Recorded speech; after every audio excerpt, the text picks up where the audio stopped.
जय माता दी। माँ वैष्णो देवी के चरणों में मेरा सादर प्रणाम। इस वीडियो के माध्यम से मैं आपको दूंगा कंप्लीट इन्फॉर्मेशन कि आप कम से कम बजट में माँ वैष्णो देवी की यात्रा कैसे कर सकते हैं। कटरा में किस जगह से होती है यात्रा रजिस्ट्रेशन आसानी से। यात्रा के दौरान खाने पीने की व्यवस्था, लंगर और निःशुल्क रहने की सुविधा के बारे में भी बताऊंगा। पैदल यात्रियों के लिए कौन सा रास्ता आसान और बढ़िया है, इसके बारे में भी बताऊंगा। यात्रा करने के लिए आपको घोड़े, पिट्ठू, पालकी, इलेक्ट्रिक कार, हेलीकॉप्टर, रोपवे की बुकिंग और चार्जेस के बारे में भी बताऊंगा। अगर आप वीडियो में दी हुई जानकारी से संतुष्ट होते हैं तो वीडियो को लाइक और कमेंट बॉक्स में जय माता दी लिखना मत भूलें। माँ वैष्णो देवी यात्रा की शुरुआत होती है कटरा से। कटरा ऑल ओवर इंडिया के रेलवे नेटवर्क से वेल कनेक्टेड है। न्यू दिल्ली से कटरा तक जनरल क्लास का किराया महज 200 रुपये है और स्लीपर क्लास का किराया 395 रुपये है। अगर आप कटरा ट्रेन से आना चाहते हैं तो आपको 2 महीने पहले टिकट बुक करवानी पड़ेगी। अगर आप बाय एयर आना चाहते हैं तो नियरेस्ट एयरपोर्ट जम्मू का है, जो कि कटरा से महज 50 किलोमीटर की दूरी पर है। उसके बाद आप टैक्सी या बस के द्वारा जहां तक पहुंच सकते हैं। कटरा में सबसे ज़्यादा श्रद्धालु सड़क मार्ग से आते हैं। रोड कंडीशन बहुत ही अच्छी है, तो आप अपनी गाड़ी को खुद ड्राइव करके जहाँ पर आ सकते हैं। न्यू दिल्ली से कटरा तक जनरल बस का किराया 815 रुपये है। अगर आप ओवरनाइट जर्नी करके स्लीपर क्लास बस में आना चाहते हैं तो उसका किराया 1100 रुपये से शुरू हो जाता है। हमने अपने वैष्णो देवी टूर की शुरुआत की थी चंडीगढ़ से और हम कटरा में बस में बैठकर आए थे और हम जहां पर पहुंचे थे 31 दिसंबर 2023 को। कटरा बस स्टैंड के बिल्कुल पास में ही है यात्रा रजिस्ट्रेशन काउंटर नंबर 1।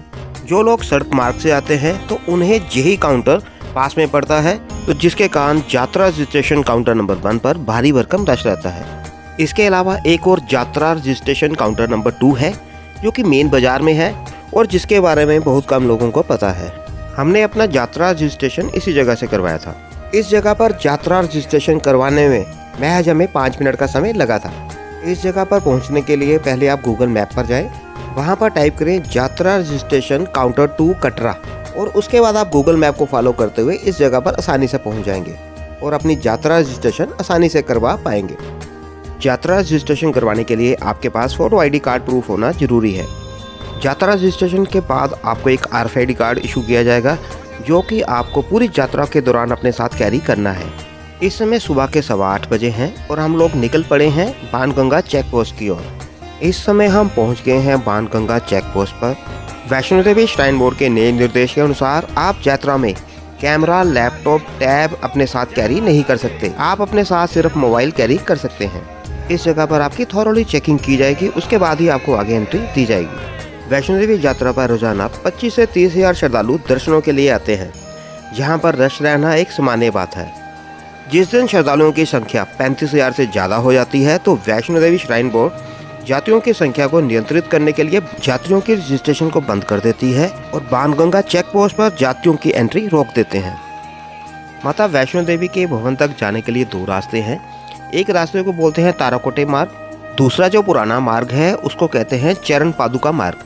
अगर हम चरण पादुका वाले मार्ग से अर्धकुंवारी तक जाते हैं तो ये दूरी है 6 किलोमीटर, पर ये काफ़ी स्टीप रास्ता है।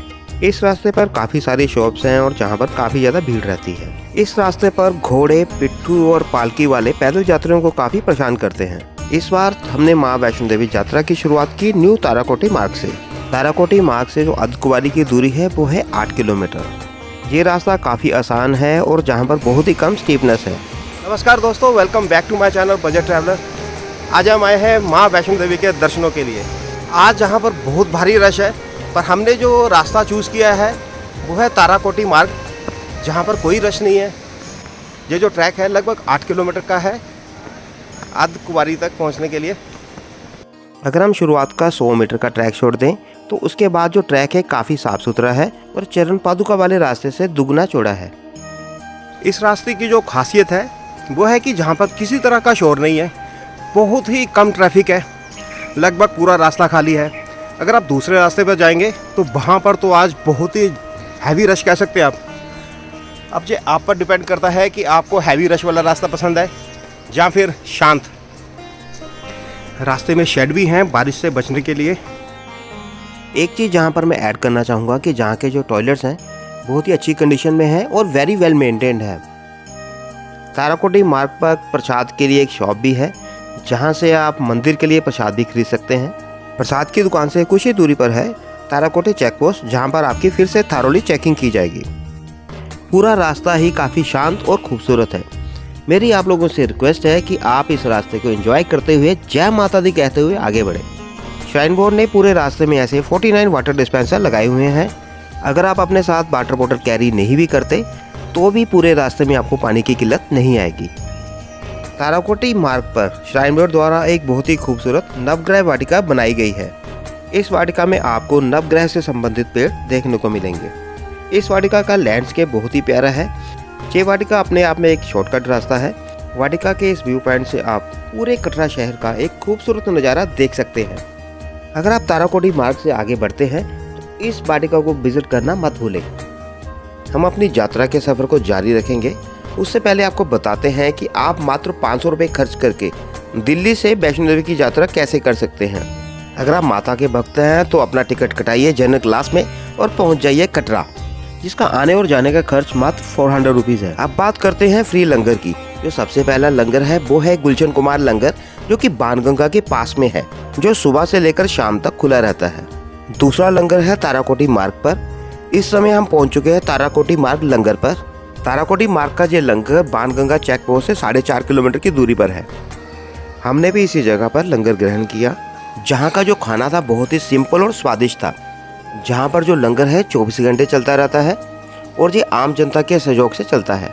जहाँ पर सेल्फ सर्विस है और आपको अपनी थाली भी खुद ही साफ करनी पड़ती है। तीसरा लंगर हाल है सांझी छत पर। बाणगंगा चेक पॉइंट से जहाँ की जो दूरी है वो है 9.5 किलोमीटर, जहाँ पर आपको मिलता है कड़ा और काले चने का प्रसाद। हमने भी जहाँ पर कड़ा और काले चने का प्रसाद ग्रहण किया।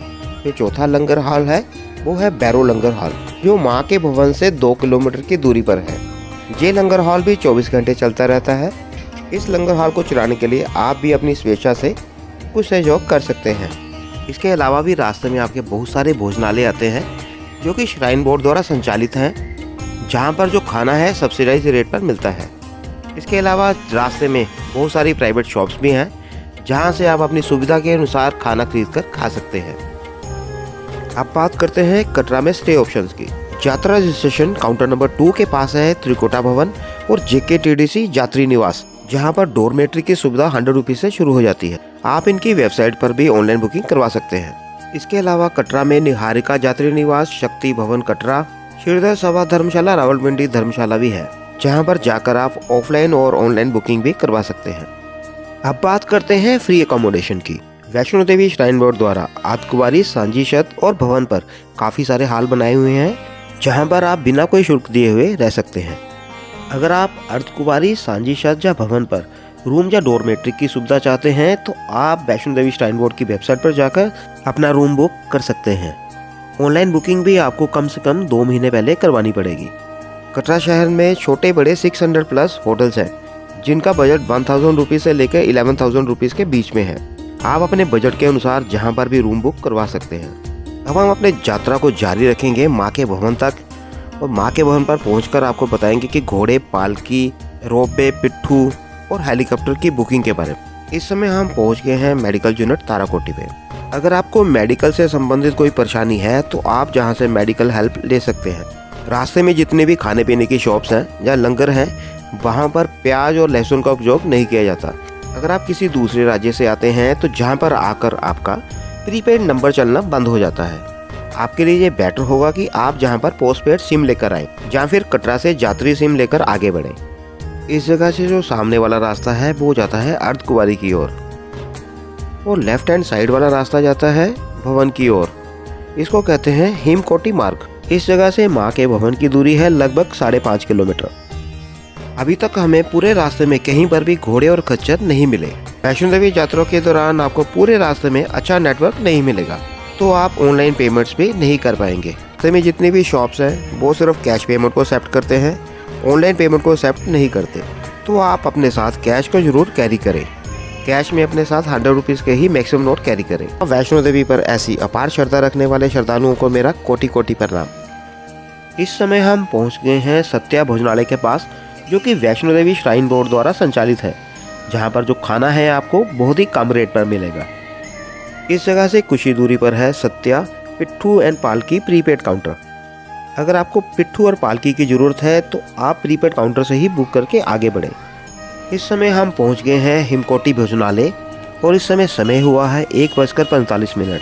हमें जहां तक पहुंचने में लगभग 5.25 घंटे का समय लगा है, जिसमें हमने लगभग 1.5 घंटा रेस्ट भी की है।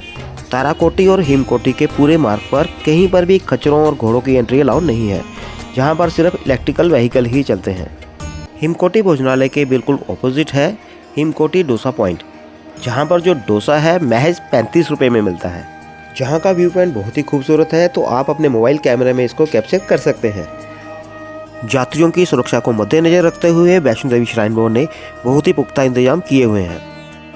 इस समय हम मां के भवन से महज 2.25 किलोमीटर की दूरी पर हैं।